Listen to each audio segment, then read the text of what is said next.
Hello to YouTube. Hello to everyone. NBA Strategy Show, Monday, December 2nd, Cyber Monday. We've got quite the Cyber Monday deal going today, and I'm going to hit that right out of the gate, putting it up on the screen too for everybody to see. Cyber Monday deal. Use the promo code Cyber Monday to sign up at Awesemo. You get a Platinum Weekly Pass. This is normally a $30 package. It gives you access to every single thing that we have. Use the promo code Cyber Monday. It's $1. It expires Tuesday, 2 a.m. So at the end of every game and every slate for tonight, it's over after that point. So you want to make sure that you get into it now. It is the current pinned tweet at the Awesemo_com Twitter handle. So if you need any more information, check that out. But go to awesemo.com/join. Use the promo code Cyber Monday for today's deal. We are also brought to you by Yahoo Sports, the presenting sponsor of this strategy show every single day. It's the only place that you can become a baller. No more turkey jokes for it, unfortunately. It's sort of a shame, but I've got Emacs Cash Building Blocks article here right now, dropping that into YouTube chat. Head to the bottom of the article, click the link for Yahoo and use the promo code AWESEMO to get up to $30 in YSRPs. Get them YSRPs. Got to get them. Yahoo Sports Rewards points. They run a baller contest. That is the main name of their top contest each day, whether that's NFL Sundays or daily for NBA. They're running lower management fees than most of the industry. They're running a lot of 10 max contests. You don't have to. You're going to get a little bit softer competition, so you don't have to, dive into the deep end with all the killers. So highly recommend you go check those guys out as well. Plus, you know what they should do? What should they do? I'm going to reach out to them. Okay. And I'm going to see if they will create some t-shirts that just say, baller, or, Yahoo made me a baller. Something good. I'll brainstorm. Okay. That's smart. I like it. I think so too. Yeah, I'd wear one. I didn't hit this intro yet. Dave Loughran joining me, as always, every Monday. Laufey, how was your weekend? Not bad, not great. Showdown slate was pretty fun. Main slate, I had some Nick Foles. That wasn't great. I had mostly, Carson Wentz was my highest owned quarterback, so that's cool. The Eagles are utter, I got to be careful not to curse out of the gate. At least, hold off until after we do the read. What a trash football team they are, man. Absolute hot garbage, just dog shit. I can't help myself, Josh. They're terrible. It's fair. They're just terrible. And I mean, the Dolphins are good. Oh, stop. They got a 2-touchdown lead. So I had combined 45% Jared Goff and Nick Foles. Or I'm sorry, Carson Wentz. 50%. So that's pretty solid. Sure. But I just ate it with a couple. I had a ton of Christian McCaffrey, and that doesn't help. And then a lot of Mike Evans. I swear to God, Josh, I can't get Mike Evans right no matter. I can't get the passing game for Tampa right no matter what I do. Team scores 28 points, and Jameis Winston. I know Ben Rossa had a bunch of Winston too.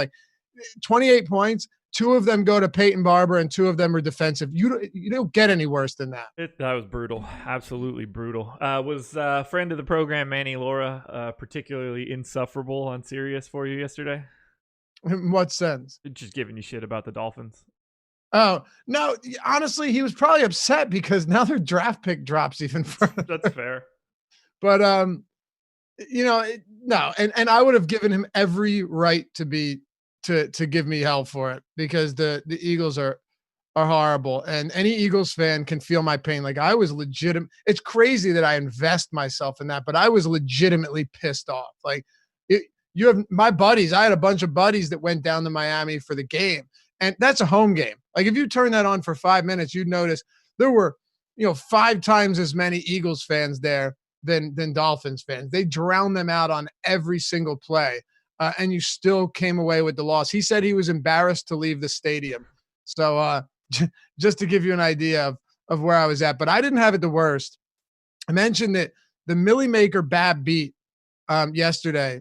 It was just someone that I don't know who it was. Yeah. Was even worse than Manny Laura's bad beat when he lost to Millie on the last play on a kick return that they looked to lateral to put points on the board, fumbled, and the opposing defense picked it up for the fumble. This guy dropped from first to third in the middle. He lost $960,000 swing, $960,000 swing by a blocked extra point that was ran back for 2 points in a game, mind you, Josh, in a game that at the time was 38-9. No need. You could have done anything. You could have ran out of bounds. You could have kneeled down, but no, they ran it back probably 80 yards for 2 points. This dude falls from first to third. I'm not talking about climbing the ladder. Like if this happened, he would have. I'm talking about this dude had first place locked up and dropped $960,000. That is unconscionable. I mean, somebody needs to check to see that he's alive. Yeah. Oh yeah. Take his shoelaces. It's just, I know. Can you imagine? No, I can't actually imagine. It makes me sick to my stomach to try to put myself in that spot. Yeah. Really sick to my stomach. It Crazy. is. No, just no, not at all. I don't. Could you? It's so much money. It is such a ridiculous swing for luck, like just sheer luck. The difference between finishing first in that contest and third in that contest is nothing. It is purely luck. It's not. One of them is like, okay, I won this. I invest it right, and I'm set. Now, when I mean set, I mean if you have $1 million and you invest that money properly, right? You're not going to quit your job, but you don't have to worry about much in terms of going forward. Just do it right. Your living expenses are paid for the rest of your life. Yes, and now you've got, again, if you do it properly, passive income rolling in every single year. Pretty significant amount of income that you have rolling in. With 40 grand, it's like maybe I'll pay my car off. Yeah, I mean, I got some student loans, a year's tuition. Crazy. Unreal. Stings, man. I'd love to get him on a show just to get like where he was psychologically, and then bring the guy on that won it after him. We might just have to go do that show at his memorial service. I don't think he does shows anymore unless you have a deal with the afterlife. Peter was a good man. Yeah. If only they didn't return that kick. That dreadful Sunday. Oh God. If you're at the game and you're on, let's say for some reason I'm jumping off the second. I'm on the field. No. I'm trying to stop him from returning that kick. If you knew you could get there, you're doing it, right? Oh, no question. You can tase me, do whatever you need. I'm going to do everything I can to get there. It won't end well, but what happens if you did? First of all, imagine trying to stop a 250-pound D lineman. I'm going right at the knees, man. I mean, a lot of those special teamers are that size. I don't know who run it back if it was someone on the line, but imagine trying to do that. I don't know. I might grab one of the guys, like one of those big cameras, the video cameras from the sideline, and just throw it at his legs. Maybe just try to bump him out of bounds. If he's in the middle of the field, You've got to get creative, right? Yeah. Oh yeah. I don't know if I could tackle him in open field. Would you maybe get the down to go marker? That's a good idea. Idea. Wow. One good swift hit to the back of the legs. Do any of these NFL teams have like a horse mascot that you could ride out there? Lasso him up like a Red Dead. Oh, that'd be great. Would they give them what do you do in that situation? Do you give them the points? The game's over. The game was over anyway. No, they don't. I don't think that they would. Like, I don't know how you would actually judge that. I would do it for a milli. That's for sure. Wouldn't even think twice. Well, I know we only got 6 games, but just put yourself in that position for a moment, right? You're watching this game, you're sweating it. You're not even there. Let's say you're at home, right? Here's the extra point. You've got this. You're probably not even sweating it. I would know. I know I would be. Like when I won the when I won the qualifier, DK qualifier, I think it was 3 years ago when it was $5 million to first for the NFL one in San Diego. We were all at the VIP thing in Miami, and I was sitting in first. And my buddy, Mike Leone, very good fella, by the way, he had Odell Beckham and Dez Bryant, right? And Dez got hurt and was out of the game. He needed like 30 points combined from them to start, and it was like he should have locked it up. Odell Beckham, when he was with the Giants, this was the final play of the game. It was the Cowboys versus the Giants, and remember, they used to include the 8 p.m. games on Sundays for these big ones. And he needed like 9 points from him. Or 8 points from him. It was the last play of the game, and somebody came up and tapped me on the shoulder and said, "Congrats, man." And I got upset. I said some expletives and told him to get out of here. And I'm a pretty decent guy. I came up and apologized to him afterwards. I felt bad, but in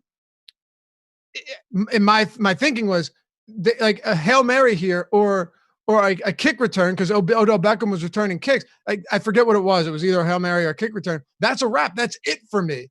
I can't remember the play, but they had one play left. You see what I'm saying? Yeah. In my head, every single possible scenario is playing out. And I think I probably would have thought, man, if they block this kick, I'm done. I couldn't watch it. I wouldn't want to watch, knowing that I wouldn't want to sweat downside like that. No. Oh God, I can't. Well, let's not talk about it any further. I've got a lineup study pulled up for yesterday's NBA slate, which, nobody cares about because it's an NFL Sunday, but we'll take a look at it nonetheless. Chalk play of the day yesterday on DraftKings. Rudy Gay, 4,900, 54% owned, went for 20 fantasy points. Aldridge was out for anyone that wasn't watching the games. Right. Rudy Gay, 54% owned in the entire $8 on DK. He was 78% owned in the people that played 150. How'd that work out? Not great for those people, that's for sure. Van Vliet picked up a little bit of extra juice. Pascal Siakam picked up a little bit of extra juice. Winning lineup for last night. Let's take this filter off. Shai Gilgeous-Alexander, Evan Fournier. Wow, this is a hell of a lineup. Jeff Green at 0.8% ownership. Christian Wood went for 49 at 0.2% ownership. Steven Adams, Donovan Mitchell, Pascal Siakam, Fred Van Vliet. Christian Wood went for 49 yesterday, huh? Wow. Third highest overall scorer. He was in 50 of the 20,203 lineups that were in this contest. Does it not sometimes like just grind your gears seeing those as the winners, where it's like, sure, you get some low owned guys, but your whole lineup is like, what do you have? 2 guys under 1%? Yep. Or 3? Yep. 2. On a how many game slate? 4. That's crazy. I think it's 4. 4 or 5. No more than 5. Yeah, 4. You realize how nuts that is? You won with 2 guys sub 1% on a 4-game slate. It's utter insanity. I don't even know how to pull that off. Jeepers creepers. It's Christian Wood went for 14x. Jeff Green went for 7.9. That was the number 1 and number 3 value of the slate. Wow. They were both in the winning lineup. They were in 0.2% and 0.8% of all lineups. Insane. By the way, did you see DraftKings is running a Millie Maker on Christmas Day for NBA? I did not, but that's exciting. It's kind of cool, right? Is it posted already? Yeah, it's posted. It's posted, but they don't actually let you see salaries or anything for it. $1 million to first, $100K to second, $960,000 drop off to third. Is that with this one too, or are you just That's what it is. That's what it's 40K to third. It's crazy. That's gonna be what, a 4-gamer, right? Maybe a 5. 5 games usually on. Oh yeah, it's a 5-gamer. Celtics Raptors. That'll be fun. Could have been more fun. Bucks Sixers. That'll be really fun. Yeah, that should be a good game. Rockets Warriors is gonna be some kind of garbage. They should flex that shit straight out of there. Oh wow. Oh God. The schedule makers probably thought that would be great at the time. Even if Curry was healthy, it wouldn't make a damn bit of difference. I mean, You would need Curry. I mean, look, they'd be in rough shape. But if that was Curry, Dre, and D'Angelo Russell, I mean, the Rockets are still favored, but that's a much better it could be game. semi-fun. Yeah. Clippers, Lakers at 8 p.m. and then Pelicans, Nuggets at 10:30. Although, that's probably only fun if Zion is somehow back for Christmas.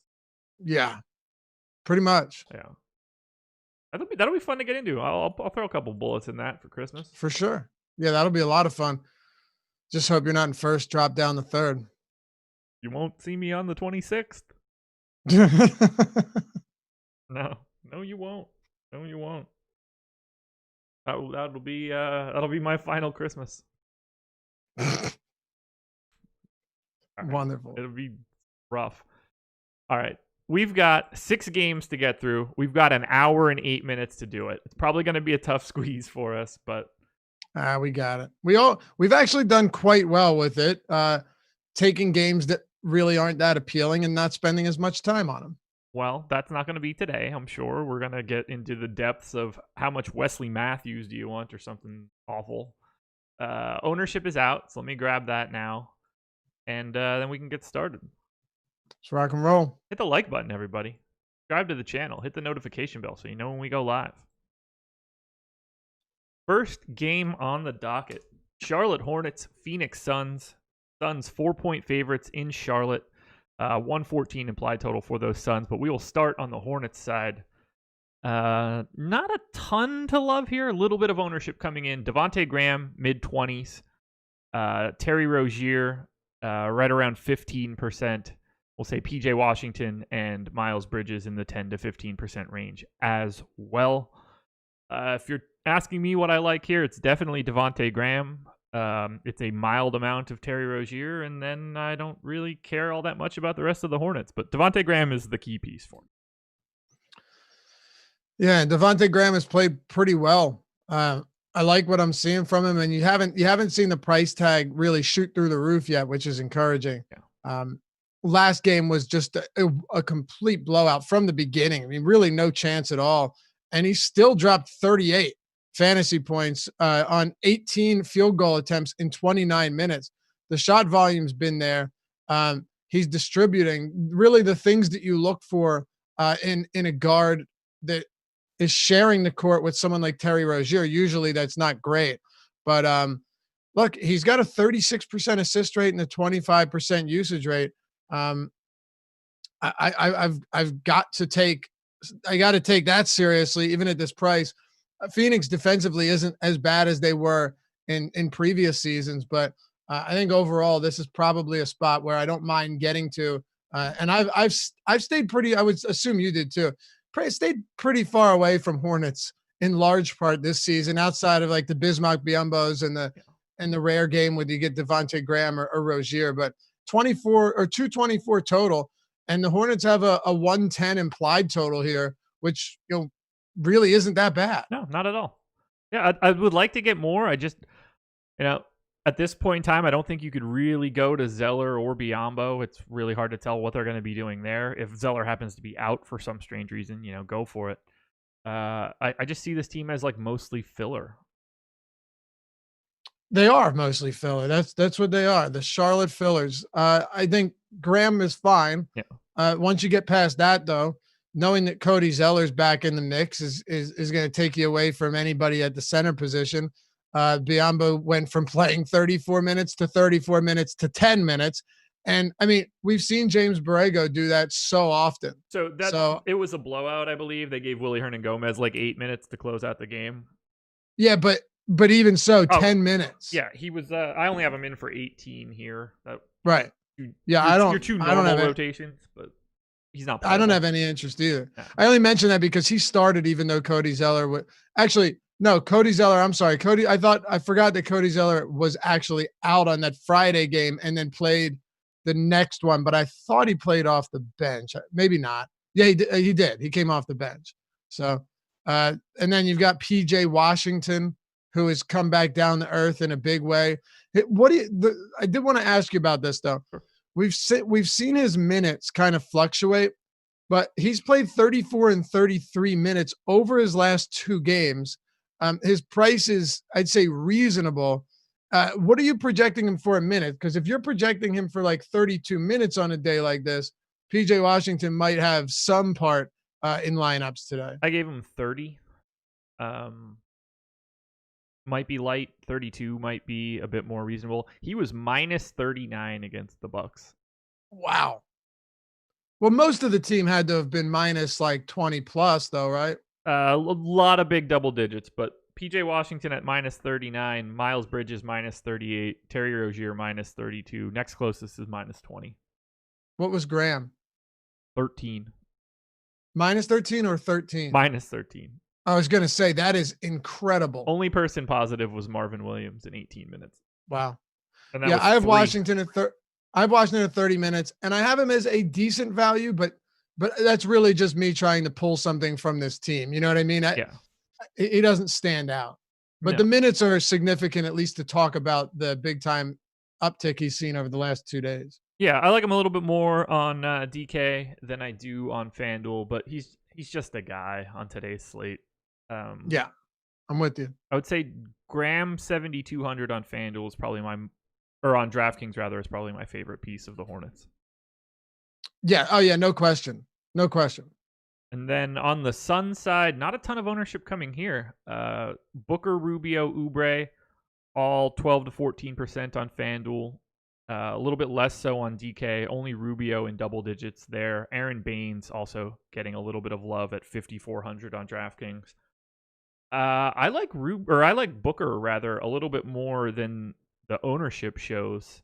Probably like Rubio slightly more than the ownership is showing as well. I think $34 for Booker looks pretty nice on Yahoo.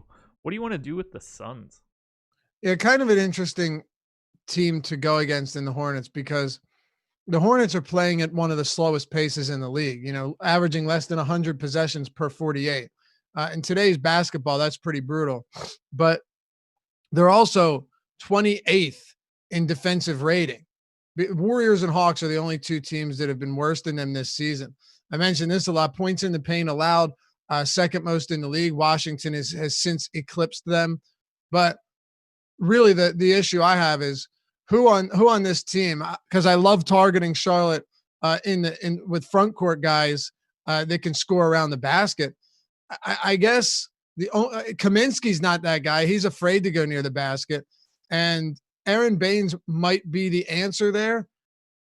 The price is kind of tough though, and I don't know what his minutes are going to look like. If I could lock in 28 minutes from Aaron Baines, I honestly think I'd have a decent amount of interest in him here, because it's just a really, really good matchup for opposing bigs that aren't stretching out to the 3-point line. And Baines on the season is amazingly only attempting 35% of his shots from within 3 feet of the basket. He's attempting 45% three-pointers. So even he isn't somebody that's really staying close to home. And that means that I don't really love this team or the front court, even though I wish I did. Yes, so I have Baines in for 26 right now, and that makes him a perfectly viable rotation piece. Just not a priority. Which I would say that the more likely scenario is that he can play more than that. And then like playing less than that would probably only be blowouts or foul trouble. So I feel pretty comfortable with getting a little bit of Baines, but I like him. I just don't, he's not a top option, but he's close. I mean, in terms of like point per dollar value right now, I think I have him in the top 7 or 8. Okay. Are you going to get a ton of this game, or is this just sort of like a bunch of 15% guys? I think that's exactly what it is. But also guys that, if they pop up in lineups, I'm not terribly upset about it. Oubre's price, it's tough to get there. Yeah. Devin Booker with Rubio in the mix, it's really killed him, man. Like, it has really, really hurt him badly. He's going to have a decent game, or actually we could say he's going to have a great game here and there. But and his assist totals have seemingly increased recently. But if you look at his point or his per minute production with and without Rubio on the court, he was, last I looked, this was on Friday, he was averaging less than a fantasy point per minute with Rubio on the court this season. That's really, really concerning. Yeah, that's a little scary, especially at 8,200 on DK. it's going to be one of the guys that I have to dig into a little bit this afternoon. Maybe I'll make that part of office hours today. Office hours, 1 p.m. Eastern time. Come join me if you are a premium sub. If you're not, use the promo code Cyber Monday to get a $1 Platinum Weekly package and come watch. Yeah, I really don't have much else to talk about for this game. These guys are all sort of 10 to 15 percenters on a 5 or on a 6 gamer. Who would you say your favorite plays are? One from each side. Baines on one, right? No, Booker and Graham. Oh, Booker. Okay. Yeah. Yeah, Booker. I just have probably a little less interested than you, but I obviously think he's fine. Just have those concerns that he hasn't been that great with Rubio active and healthy. Something I'm going to dig into. That could change for sure. Your Philadelphia 76ers hosting the Utah Jazz. 106.25 implied total for the Sixers. 100.75 for the Jazz. This is a battle of two of the best defensive teams in basketball. No Josh Rich for Philly. Utah should be at full strength. We got to start with the big man for Philly, the, second or third best offensive center in basketball. Joel Embiid, 10-9 on FanDuel, 10-3 on DK, 18-3 on Fantasy Draft, and $45 on Yahoo. One of my favorite plays of the day. Only 21% ownership on FanDuel and 14 on DraftKings. I love Embiid today. Just really liking where the value is shaking out. I think he's going to be relatively easy to get to. Price is a little bit bigger on DK than I would like, just given the rest of the salaries. But at the same time, he's the guy that I'm looking to pay up for most. Sign me up for some Embiid. Minutes seem to be trending up again too, which is pretty appealing. The most appealing part is not only were his minutes trending up, but he played 35 and 33 minutes on a back-to-back, dude. Yeah. Like that's really significant. 28, 26 on back-to-backs before that. But that's because we had blowout situations. They crushed the Miami Heat. Yeah, I don't know if I can get there where it sounds like you like him a lot. I do. Yeah, this is a little concerning to me. Now, a couple of things to mention. The Utah Jazz in post defense, and yes, you'll hear me mention this a lot with Joel Embiid because I think it's ridiculously important for someone that lives in the paint or lives in the post. They've been middle of the road in terms of points per possession. 10, 11, 12, 13, 4. They're right. Yeah, literally right in the middle. Post points per game, right in the middle. So that's good for Embiid. At least it's good enough. But every Joel Embiid in difficult matchups against good defensive centers that don't bite on his pump fakes, or anything he tries to do when he's backing them up to the basket, that it kills him because then you don't get those fouls. Yeah. And I don't know, Joel Embiid in difficult matchups to me has not yet proven that he's capable of paying off a price point like that. And that's where my concern is today. So there are 3, let me make sure that I have the right sorting here. Yeah. So 3 guys at 10K or higher today on DraftKings. Giannis at 12, Trae Young at 10.5, Joel Embiid at 10.3. Who are you getting the most of from that trio, or is the answer nobody? So, I mean, Giannis against the Knicks, Trae Young against the Warriors, and like you said, Joel Embiid against Utah. I like both of them over Joel Embiid today. Wow. Okay. So I like Embiid better than both guys as of right now. Yeah. I just don't like this spot at all. Okay.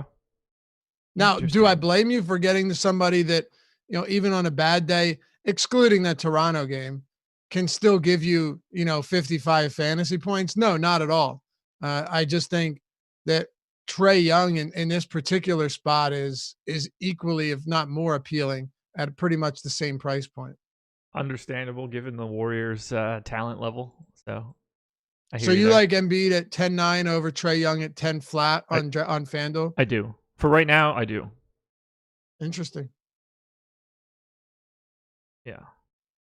Not a lot to love at center after Embiid. You start trolling for minimum salary Robin Lopez, and that feels like wildly unfun.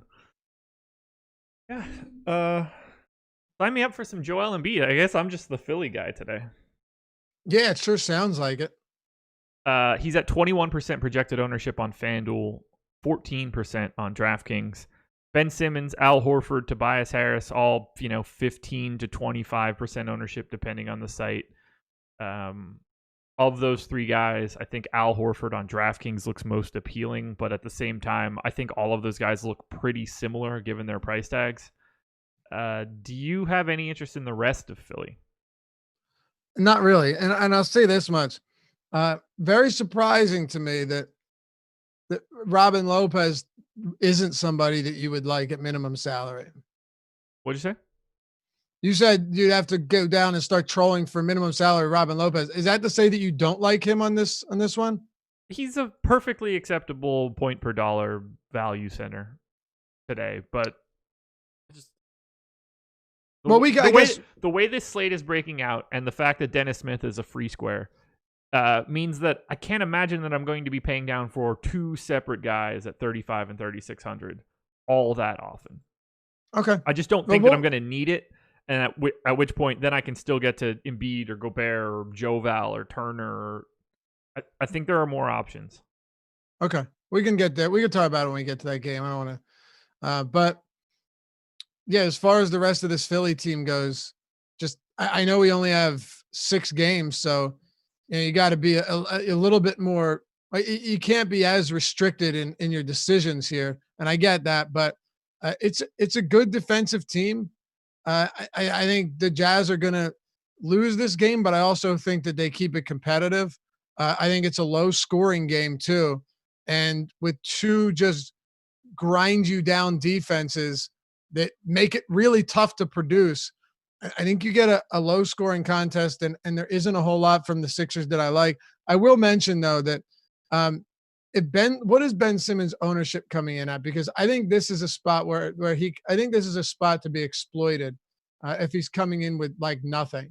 11% on DraftKings. Okay. Not terrible.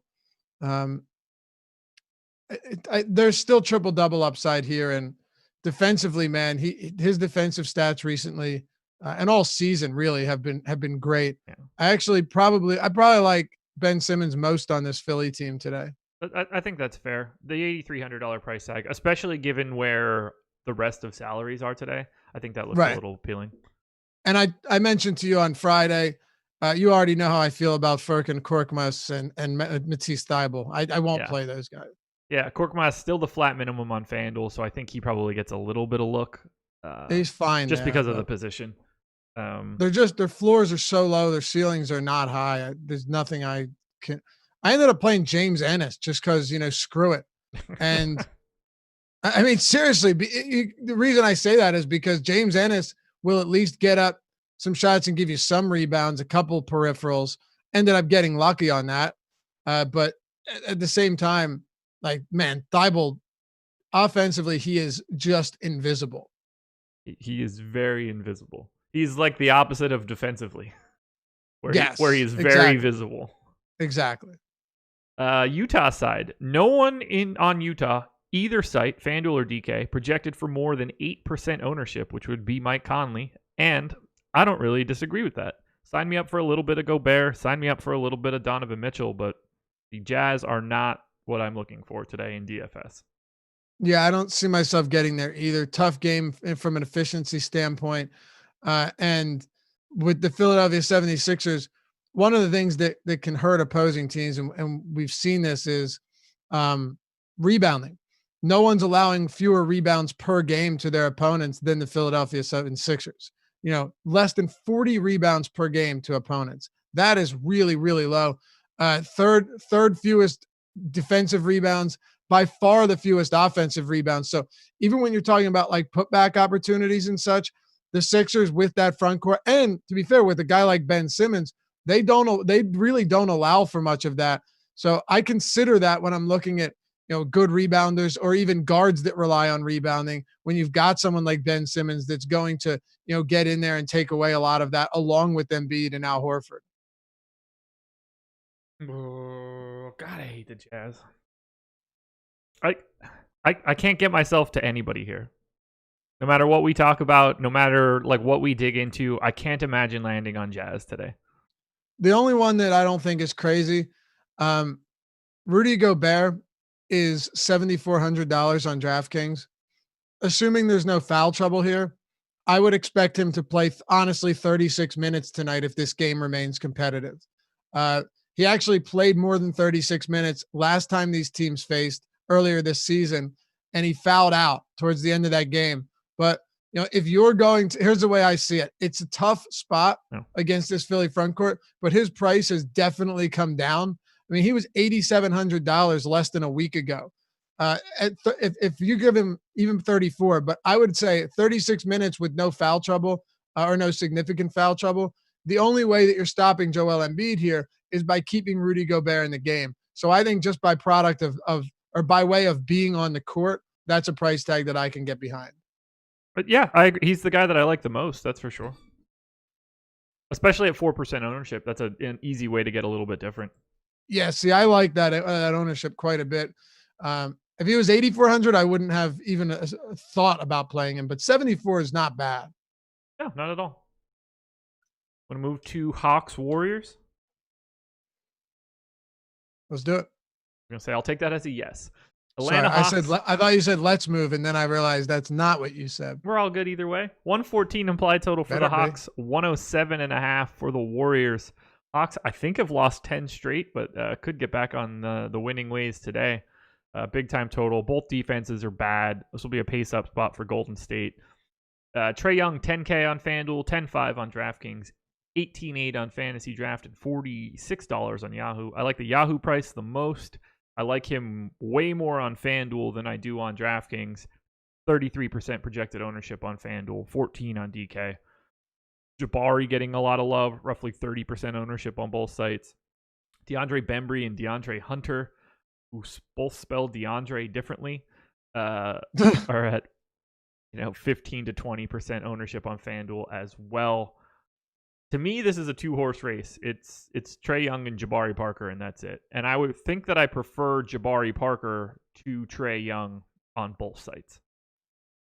I'm curious to know, do you or anybody watching today, have you begun to get a ridiculous amount of robocalls? Just like an unbelievable amount of robocalls? I no more or less than ever before.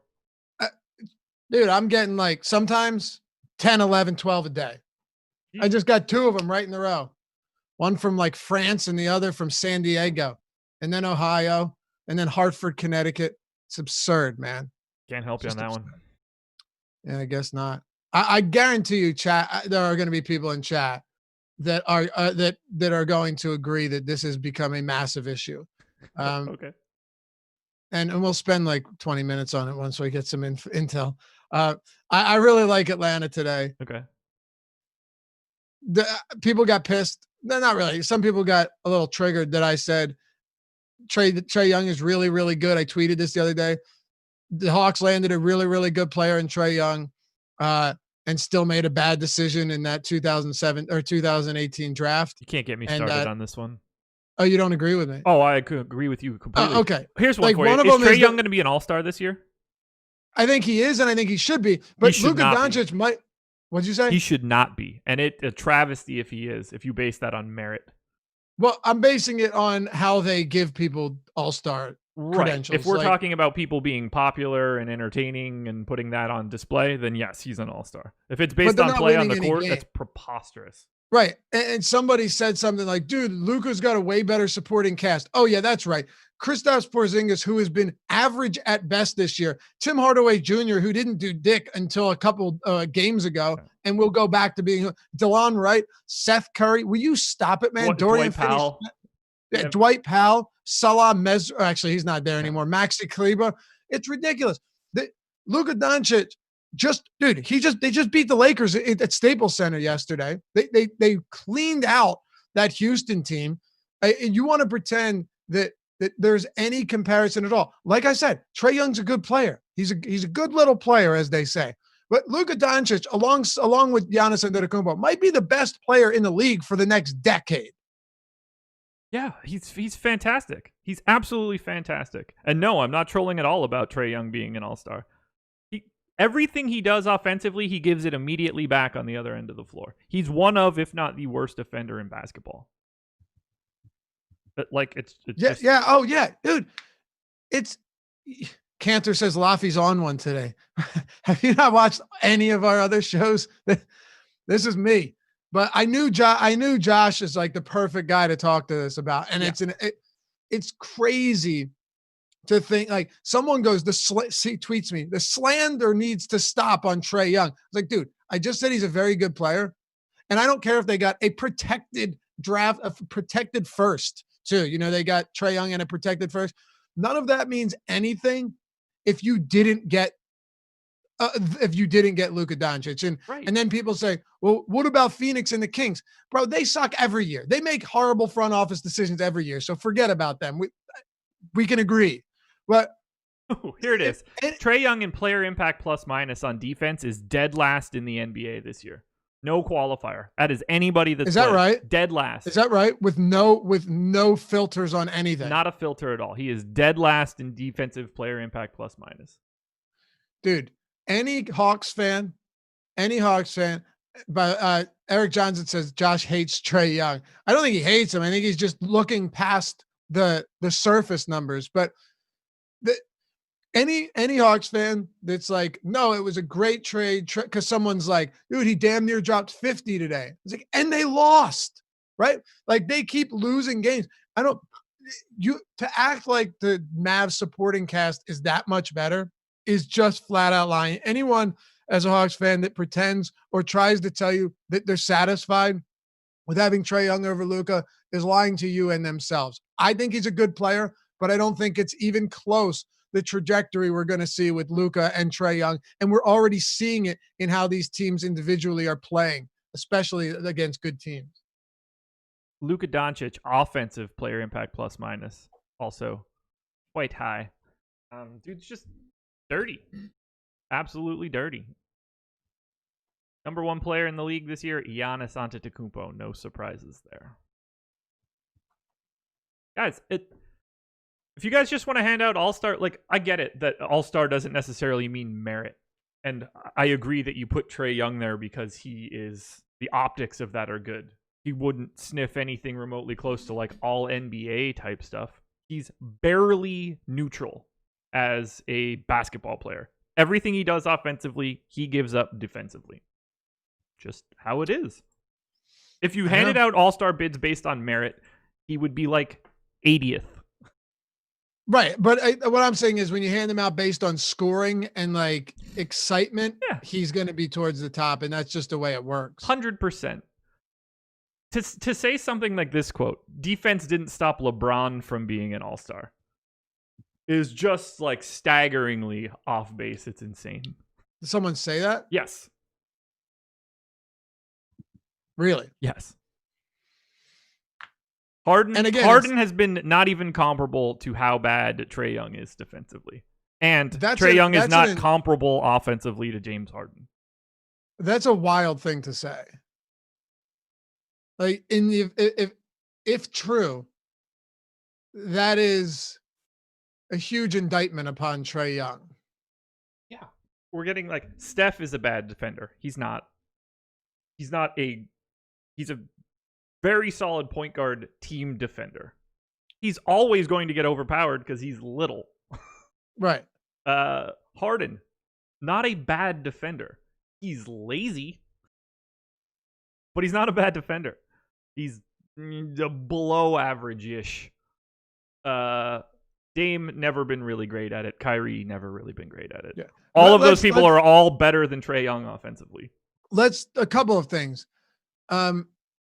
There's a difference between not being a great defender and being a complete liability defensively. He's dead last. Dead last. And there's also some people in chat are right about one thing. You're right. Defense doesn't keep you from getting an all-star spot usually. That I 100% agree with. But we're talking about Luka versus Trae Young. And I'm not pretending that Luka's an impeccable defender, but he hasn't been a liability.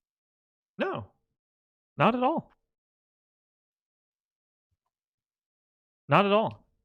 Ponage says, I have over 400 numbers blocked in my phone right now. Shit never ends. That's great. Dude, I can't believe you don't get these. They're insane. I really don't.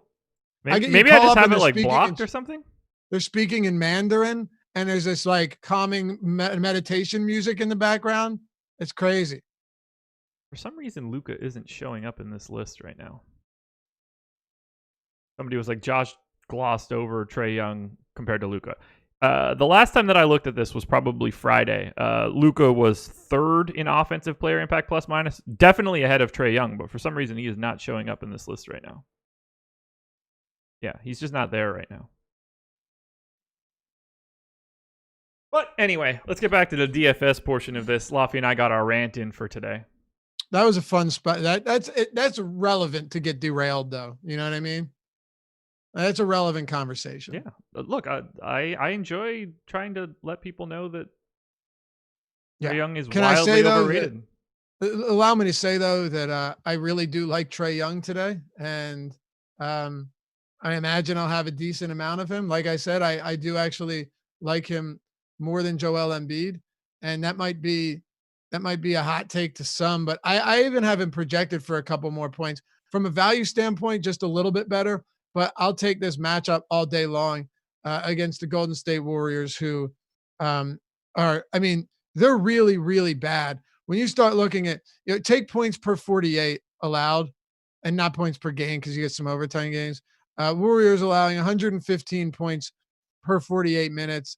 And then defensive rating, it's brutal, man. They've gotten a little bit better, but they're still 27th in the league.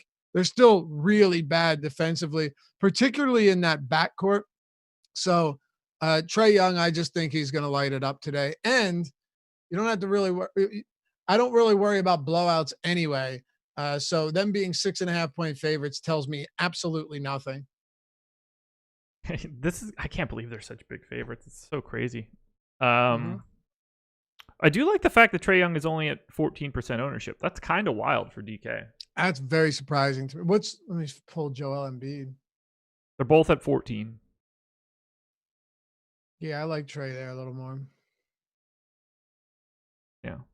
What are you doing with the rest of the Hawks? Jabari, and that's it. Me too. And I do like Jabari here, but there's some real volatility there. Last game, I think, is a throwaway. They got absolutely smoked. But I don't mind going back to someone that I think should play 30 plus minutes and is your second highest usage guy, second best player on the court right now. Michael Jackson, $5 super chat. Trae Young dropping 50 tonight, and that's the bottom line. Woo. Thanks, brother. Appreciate you. Thanks, Michael Jackson. On the Warriors side, it's not expected to have Draymond Green today, and Kevon Looney expected to be back. I gave Looney 16 minutes. He's 5,600 on FanDuel, which is useless. He's 3,400 on DraftKings, which could be appealing if we found out that he was going to play more minutes, but not expecting that. 25-ish% ownership to Eric Pascal, Alec Burks, and Kai Bowman on DK. You also get Glenn Robinson to 17% on FanDuel. You get those guys all in like the 20-ish% range, except for Kai Bowman. I'm going to be playing a bunch of Glenn Robinson at 4,900 on FanDuel. I'll be playing Eric Pascal. I'll be playing Alec Burks. I'll get some Kai Bowman, probably more on DK than I will on FanDuel. Hard to avoid pace up spot for Golden State. Atlanta, one of the worst defenses in basketball. 8% more fantasy points on a per possession basis. They are 29th in basketball in fantasy defense. I'm gonna grab all the dudes that are gonna project for 30 plus minutes for the Warriors. Yeah, I mean, a lot of their prices are a bit more accurate now, but with Draymond Green being out, that at least gives us a little more space to maneuver here. I think also someone like Marcus Chris, if you can get him at a good discount, is always one of those guys that everyone overlooks in this team, ignoring that Willie Cauley-Stein's really only playing 24 minutes a game. So I say that because Marcus Chris could easily go out and play that same 24 minutes at a cheaper price. Not to say I love the guy, but actually he drives me nuts, but he's been a +1 per minute guy on the season. Pascal, you mentioned no issues with him. Expect in a competitive game around 34 to 35 minutes. So that's good.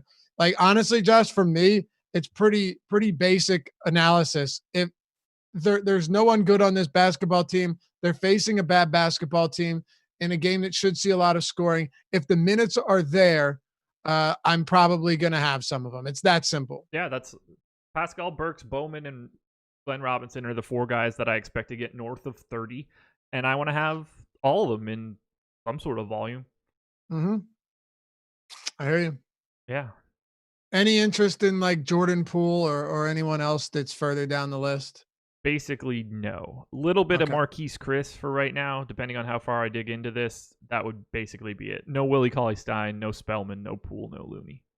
Okay. And Looney could get there if we found out that he was like okay to just play 24 minutes because he's 3,400 on DK. Yeah, and I think some of these other guys that aren't guys that you want to roster, but like Damian Lee's still out. Jacob Evans is also remains out. I mentioned that because really the thinner their bench is, the more confident we can feel in the playing time for the starters. Oh, for sure. Yeah, they still only have 9 guys, so. Guy in chat just said the guy that dropped from first to third made a post on a competitors forum about sweating that Millie, and so he is alive at least at this point. Oh, well, that's great to hear. Yeah. That's good to hear. I was worried, but there he is. There we go. Maybe he can buy a new Honda Fit with his winnings. Yeah, instead of a Tesla. I really like the Golden State side of this. We're at the midway point now. Just want to let you guys know. Perfect time for you guys to hit the like button. We've got 3 games to go in the last 30 minutes, so we're timing this out perfectly. Hit the like button, subscribe to the channel, hit the notification bell so you know when we go live. Coming up after this, Laffy, Manny, Laura will be doing the NFL Strategy Show, 11 a.m. Eastern Time, talking some of this past weekend's NFL slate and how that would apply to next week. I will have office hours at 1 p.m. That is a subscriber-only benefit, so I will post that link in Slack like every Monday. Jake will do the NHL Strategy Show at 4. Alex will have his game plan stream in front of the paywall today, also 4 p.m. Eastern Time. 5 o'clock, Laffy and Adam will be hitting the deeper dive. Spags and I will be live at 6 for Live Before Lock. And then Emac and Nolan for NFL Showdown Live Before Lock. Who the hell plays today? Seahawks and Minnesota Vikings. There you go. Seahawks and Vikings. There we go. Anthony Marcus. Imagine killing yourself over a third place finish in a Millie contest. You might on a blocked extra point, taken back for 2 to cost you $940,000. Yeah, I think it's a pretty realistic situation to be very upset about something like that. We're being a bit hyperbolic here, of course, but yeah, maybe. Well, I was. Memphis Grizzlies, Indiana Pacers. Pacers 7-point favorites in Memphis. The news here, I don't know if there's anything official on Ja Morant right now. He's kind of just, day to day. I am projecting him out as of right now. Ownership also has him out. Tyus Jones, 4K on FanDuel, 5,600 on DraftKings. Talk about different ownership. He's projected for 33% on FanDuel and 8 on DK. I've also got Jonas Valanciunas projected in. He is currently projected out in the ownership. So we got a lot to pay attention to for Memphis. Is there anything you want to touch on here? Because I think there's a lot in play depending on how this breaks. Yeah. I don't see, there's no way that Morant's playing. Right? Like, there's no way. I think he was listed as week to week. Yeah, I have him out. Yeah, no, I'm saying I don't see any way this guy plays. And if that's the case, I guess things get a little bit interesting. The big thing is, where have guys been priced?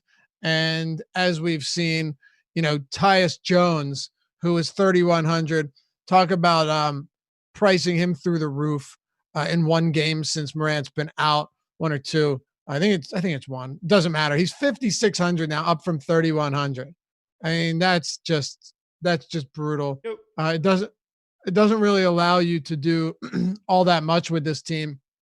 Kind of unfortunate, but I guess it would have been I guess he would have been like uber chalk anyway, so it wouldn't even have mattered, right? Uh but just looking, we'll pull it up real quickly. This team without Morant on the court, what do we have?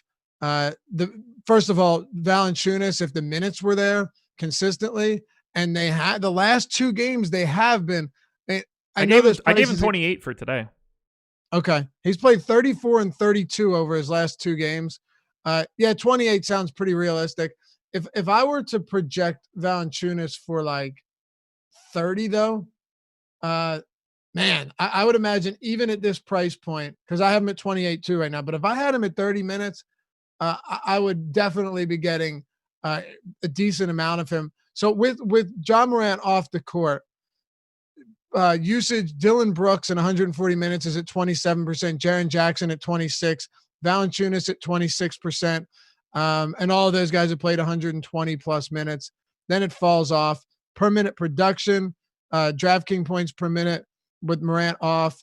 Valanciunas 1.37 fantasy points per minute leads the team.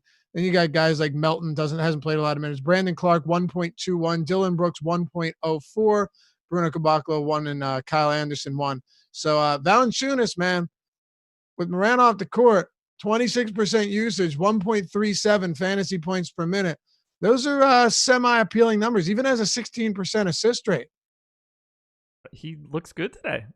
I like him on FanDuel at 7,600. I think that's fine to get him at 7,500 on DK. $24 on Yahoo might be the best price across all of them. If Valanciunas is in, I want some. Me too. What do you make of, and yeah, of course he's questionable, so I'm glad you pointed that out. What do you make of Dylan Brooks? Do you think there's anything here? Like I just said, he's actually been a really decent per minute guy and usage guy, 26% usage, 27% usage, sorry, with John Morant off the court, and assist rate only 16%, but he's getting a lot of opportunities. I guess it's just, is he worth the price point? Yeah, I figure that I'm going to get Jaren Jackson, Jay Crowder, and Dylan Brooks all sort of in that 10 to 15% range, kind of like the Hornets. The guys that stand out most to me are Joe Val, Tyus Jones on FanDuel, obviously. And then I think DeAnthony Melton's a little sneaky at flat min on FanDuel, 3,400 on DK. If he gets the full run of backup point guard minutes, I think that's probably worth a shot at essentially zero ownership. I actually don't think that's the worst idea. No, I don't. 32% usage rate and 163 possessions without John Morant this season. Yeah. So only 75 minutes, but 22% usage, 32% assist rate, and 1.22 fantasy points per minute. Again, small sample, but he actually has done a decent amount with that limited run. Yeah, it's worth a look. Tyus Jones on FanDuel is obviously the best play coming from Memphis. Yeah.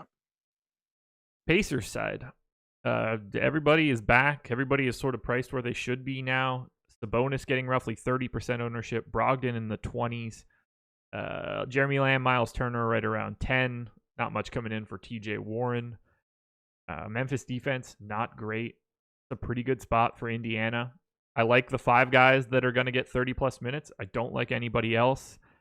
And I have a hard time really separating them. I would say Sabonis is probably the clear best option. I would say TJ Warren probably the worst. But I'm going to have quite a bit of Indiana's starters. Are you? Yeah. Also, shout out El Negro Loco, $5 super chat. Mad at us for giving out the free sugar honey iced tea. But the stuff that we've got is sweeter than a high C, so can't beat it. Oh boy. Yeah. Right now with Indy, the only thing I hate is that everybody's healthy. That's great, for them and all. But they're getting up there in that price point where I don't hate, Sabonis or I don't hate guys like Brogdon, but there's too many guys that in this starting lineup now that are actually capable of getting up a bunch of shots. It's not going to be all of them every day, but you look against the Sixers, TJ Warren got hot, took over, attempted 19 field goals, had 29 points. Malcolm Brogdon in that same game, 15 field goal attempts, 43 fantasy points. Meanwhile, Domantas Sabonis, even with Miles Turner in foul trouble, attempted only 7 shots. They don't need all of these guys every night. Even in losses, it's just, kind of difficult to predict who it's going to be and when it's going to be. So in a case like this, I just take the guys that are underpriced and worry a little less about matchup. I hate TJ Warren. That's a strong thing to say. I don't ever get him right. Oh no, never. Even to Phoenix. And when he's above 6K on DraftKings, I don't even want to risk getting him wrong. No, he's my least favorite on DK. I like him a little bit more on FanDuel than everybody else, or than his price on DraftKings. $200 cheaper there, obviously. Yeah, I just it's really hard for me to not want to go towards some of these Pacers guys. 112 implied total, not too shabby on this slate. Road game, so it should be slightly closer. I'm in here. I'm in. I think that Sabonis is probably going a little over-owned, but he's just good. You don't bat an eye at it, at least. No, he's good. I have no issues with it. I just don't love that this the whole starting lineup with Brogdon and Warren and Lamb and Turner and Sabonis are all healthy. Yeah. Somebody's just going to take a back seat constantly. Every game. Yeah. And it's going to be more than one of them taking a back seat, which kind of sucks. Yeah. I don't have anything else for this game. No, I'm with you. Milwaukee Bucks, New York Knicks. Yuck. Bucks 119 implied total. Knicks 103.5. 15.5 point underdogs. Milwaukee defense, fantastic. Slight pace up spot for the Knicks, but cares there. No Brook Lopez for Milwaukee, so Robin Lopez likely to get the nod here. On the Knicks side, Ntilikina doubtful. No status update on Elfrid Payton, but he was a limited participant in practice on Saturday, did not play yesterday. Going with the assumption he is not playing today. If we talk about the Bucks first, 12-2 for Giannis on FanDuel. 12K on DraftKings, prices across the board. I like paying up for him. He is 51% owned on FanDuel today. Sorry, who's 51% owned? Giannis. Yeah. I get it. That's small forward for you. I mean, I like I said, I have no issues with Giannis, Trae Young. I have them above Embiid today.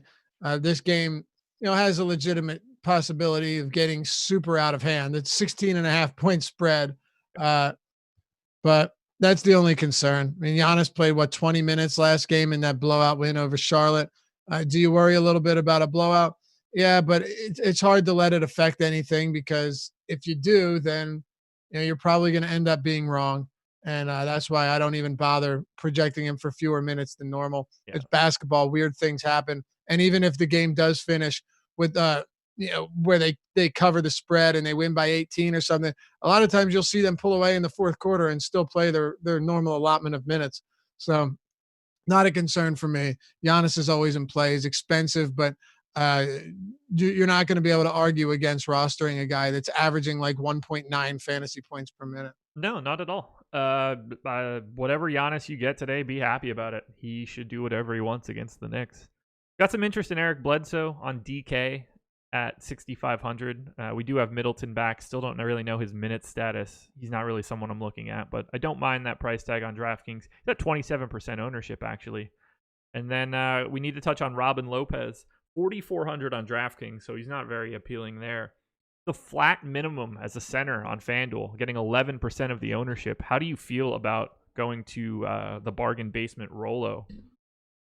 On FanDuel, I love it.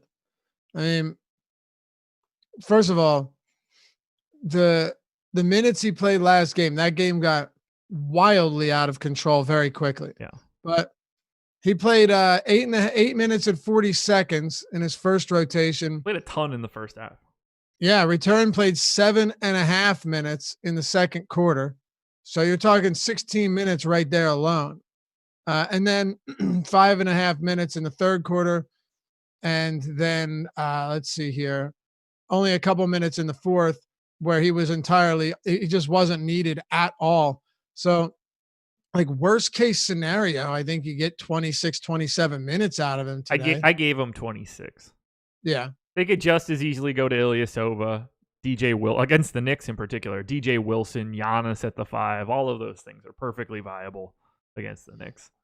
They are perfectly viable, but 26 minutes for him at the dead min on FanDuel against the Knicks, I don't have any issue with that at all. No. I actually think he's pretty appealing there. Yeah, I'll be getting him. I think there's enough value out there that you don't need to lock up Robin Lopez as your only center in like aggressive amounts. But he's certainly going to open up other things for you. Again, we're about to touch on Dennis Smith, I guess, right now. I don't have anything else to talk about from Milwaukee. Me neither. Dennis Smith, 3,600 on FanDuel, 3,200 on DK, flat min on Fantasy Draft, flat min on Yahoo. As far as I'm concerned, as long as we hear that Ntilikina and Elfrid Payton are out, I'll probably have Dennis Smith Jr. in every lineup I make tonight. It's hard not to, right? I don't really see any two ways around it. I won't even spend a lot of time on it. He's going to get, assuming these guys are sidelined, you're going to get significant run from him, potentially upwards of 35 minutes again. And even if this game ends up blowing out, I think he still gets the minutes. There's nothing that will dissuade you or should dissuade you from playing Dennis Smith Jr. at $3,200 on DraftKings and $3,600 on FanDuel. There's nothing. Yeah, I expect to have him in everything, clear across the board. Yep. He is without question my top play. You basically need like 30 and change for him, and I think he hits that half the time basically. So no brainer as far as I'm concerned. For the rest of the Knicks, a little bit of RJ Barrett, who I think can be a benefactor of them not having backup point guards and stuff. And then I don't really need much else. If Marcus Morris doesn't play, this looks kind of different. I have him in right now, but it's up in the air. Missed the last game for like cervical neck spasms or something crazy, which sounds terrible. That's weird. Kevin Knox would, see some additional minutes in that case. But for now, it's pretty much just Dennis Smith as like the guy I want a lot of. Yeah, man. I look at the rest of this team. Oh, and by the way, did we mention? I think we did, but Tyus Jones on DraftKings is 56 or something, but 4K on FanDuel. Yeah. Where would you stack him up against Dennis Smith Jr.? Do you like Dennis Smith Jr. more? Do you like Tyus Jones? Would you play them both in the same lineup? Yeah, I would expect to have those two guys as a point guard combination more than any other combination, but they are not remotely close to each other from a fantasy perspective. If Dennis Smith is tier 1, Tyus Jones is like 5, given like the relative gap between them. And Tyus Jones is still the second best point guard option. Wow, you have him that far separated, huh? Yeah. Why? I have Tyus Jones playing 28 minutes, maybe 26 minutes. I've got Dennis Smith at 34. Okay. 7-point fantasy point gap, $400 cheaper. I have Dennis Smith hitting his target 40% of the time. Tyus Jones 12%. Oh, there you go. I mean, by the way, I definitely have Tyus Jones as a much less appealing value option, but I guess the way you put it is accurate. He's still the second best value option, even if he's way behind Dennis Smith Jr. Yeah, it's it's not meant to walk people off of Tyus Jones. It's just that big of a piece of me for Dennis Smith. Right. Do you have anything else for the Knicks? No. I really don't. RJ Barrett, that's basically it. Yeah. And that's not fun. Sacramento Kings, Chicago Bulls. Kings 5-point favorites in Chicago. 108 implied total for the Kings. And we'll start on the Sacramento side. Getting a lot of love. Buddy Hield, Holmes, Bogdanovich, Barnes, Bielitsa, and Corey Joseph. All 6 guys, double digits in ownership on both sites. Some of those guys, like Corey Joseph and Harrison Barnes, are around 10%. Rashawn Holmes, 25 to 30%. You got some guys in the 20s. Holmes on FanDuel stands out most to me, 6,400. And then I'd say Buddy Hield across both sites, most appealing for me. What do you like from Sacramento? Decent amount.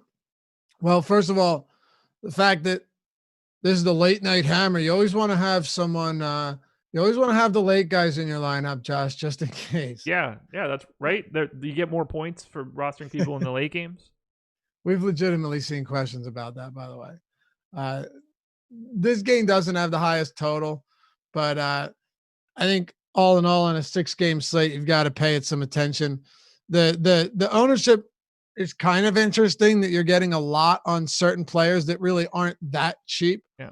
But Rashawn Holmes coming off a 37-minute game. Was that an overtime game? It was, right? It was. It was, yeah. So you get him around 32, and Buddy Hield 7,100. I think is a very fair price. But I've said it many times. Once in a while you are going to get a big game from Buddy Hield, but you 100% have to rely on him scoring like 35 plus real points. That's just the way it is. Yeah. And Bogdanovich, he's questionable. It's like, I swear, Bill Belichick is coaching this team right now with the probable, questionable every single game. Bogdanovich at 6,200. What's his ownership right now? 20%. I get that, man. His minutes have come down a little bit, but he gets off to a hot start. You're getting 30 plus from him, and he's just a good overall player. He's had a couple ugly games, but he's also played. Listen to this, dude. Boston, at Philly versus Denver. Those are brutal matchups. They're not great. They're not great at all. No, they're horrible. So I'm willing to give him a bit of a pass on that for sure. Chicago Bulls, a middle of the road defense. They are playing at an elevated pace this year too. 11th, basically 10th fastest pace in the league. So for the Sacramento Kings, who are playing at the second slowest pace in the league, this is a nice little pace up spot. You're getting about 5 possessions per 48 increase here. So I get why we would have some interest in these guys. Bogdanovich on DraftKings, and I'd throw Buddy Hield into the mix too. I would consider them to be priced pretty nicely. And I do like Zach LaVine on the other side as well. Yeah. So long as he keeps jacking up as many shots as he is each game, playing 35 plus minutes in competitive games, sub 8K on DraftKings, I'm more than willing to get to Zach LaVine here for sure. Zach LaVine, 12% owned on FanDuel. That is the only double-digit number for anyone on the Bulls. I largely agree with it. Maybe Chris Dunn is the best option here, picking up a couple extra minutes now that Shaq Harrison has been banished from the rotation and Chandler Hutchison doesn't play. So who knows how that ends up shaking out. I don't love a ton from Chicago. I mean, LaVine is the guy that you would regret not having. I don't get the sense I'm going to have much of anything coming from the Bulls. I mean, I don't blame you for it, but if I'm getting anywhere, it's going to be LaVine. Yeah. Because with the volume right now, with this mega usage, there are shots to get that 60 fantasy point game, and we've seen it, right? His 2 of his last 4, he's gone for 59 and 61. So this matchup doesn't scare me much. Sacramento defensively is another middle of the road team, and I would expect them to regress even a little bit more here. Rashawn Holmes is not going to scare you as someone that can protect the rim all that well, and perimeter defense is average at best. So I like Zach LaVine here quite a bit, especially if you're going to get him around like 10% on a 6-gamer. I think that's still pretty appealing. Yeah, 3% on DraftKings. 7,900 is a big time price tag, but wow, 3% on DraftKings is on a day where, see, the thing for me is there aren't that many good like high end and mid range plays. Like the guys around him: Brogdon, Sabonis, Booker, Simmons, Donovan Mitchell, Jonas Valanciunas, Rudy Gobert. These are all guys within like 1,000 or so of him. 3% seems crazy, given that he can. There's no one else around there that's like head and shoulders better than him from a ceiling or upside perspective on this slate. So I like 3% a lot. Let's see. We've got LaVine at 7,900. I'm just scooping up everybody that's within like $400 of him. That gets you all the way up to Ben Simmons before you take that next jump. So go to 75. So of everybody there right now, Booker is the guy that grades out best for me in that range. Sabonis getting 30% of the ownership in that group is, makes me think that he's the guy that you should fade the easiest. Oh yeah. How many minutes are you giving LaVine? 34. Okay. 34. Yeah. I like it. I like it in that range. He's probably going underrepresented. I would easily have more than 3% Levine in that spot. For sure. I don't think that Malcolm Brogdon should be at 22% and Levine should be at 3%. Like, I think that's the biggest discrepancy in that area. Same scenario for Donovan Mitchell too. Levine and Mitchell are both at 3%.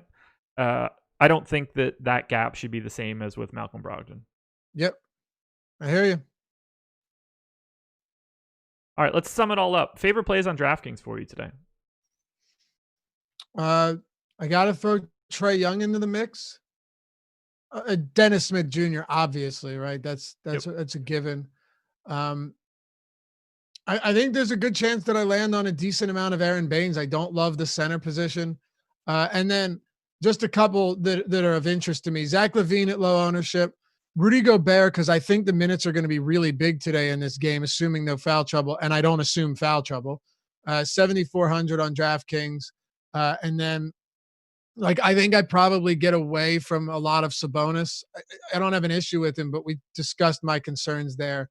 And then I'd probably just say whoever, Giannis, of course, and then you're getting into whoever in Golden State is getting minutes, and that's a lot of those guys. You're just going to be mixing a ton of them in. On FanDuel, for me, point guard's going to be Tyus Jones and Dennis Smith Jr. Shooting guard's a tough one. Devontae Graham for sure. As of right now, Devin Booker, but there's a lot of guys that are just looking really similar. Small forward, pretty easily going to be Giannis at the top, and then probably Glenn Robinson for me at 4,900 just to save some money. The rest of that position's kind of gross. Power forward, probably Eric Paschall and Jabari Parker, and then at center, Joel Embiid. Obviously, Robin Lopez in play at the flat minimum. That sounds right to me. What also sounds right is using the promo code Cyber Monday, one big word. You can get a platinum weekly package. That is the only package that this code works for. So if you try it on something else, you're not going to succeed. You should use that code. I've got the tweet up on the screen now, but you use the oh my God.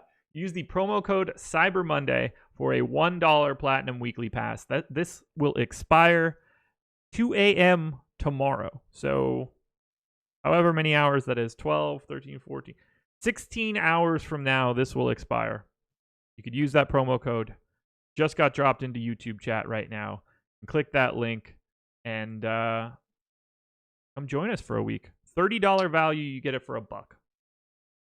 It's a beautiful thing. I did some Black Friday shopping, got a new Black Friday, Cyber Monday, got a new food processor. I bought a new Roomba yesterday. Good stuff. Wow, man. Congrats. I'm actually pretty happy for you. Yeah, I'm excited for the new Roomba. Good. This thing's work incredibly. Yeah, I need to get one. Highly recommended. No, we aren't sponsored by Roomba. I'd be happy to. They do a great job. They scoop up dog hair like nobody's business. That's what I would need it for. Staggering the first day you run it, and you're just like, oh, okay, got it. Alrighty, that's all I've got. Lofty's coming up with Manny Laura immediately after this. We've got a ton of other content. Check out our YouTube channel for all of our scheduled shows. I'll be back later tonight, live before lock, as will Lofty for the deeper dive. Lofty, anything else? That'll do it. We'll see you in a little bit. Later on, everybody. Thanks for joining us.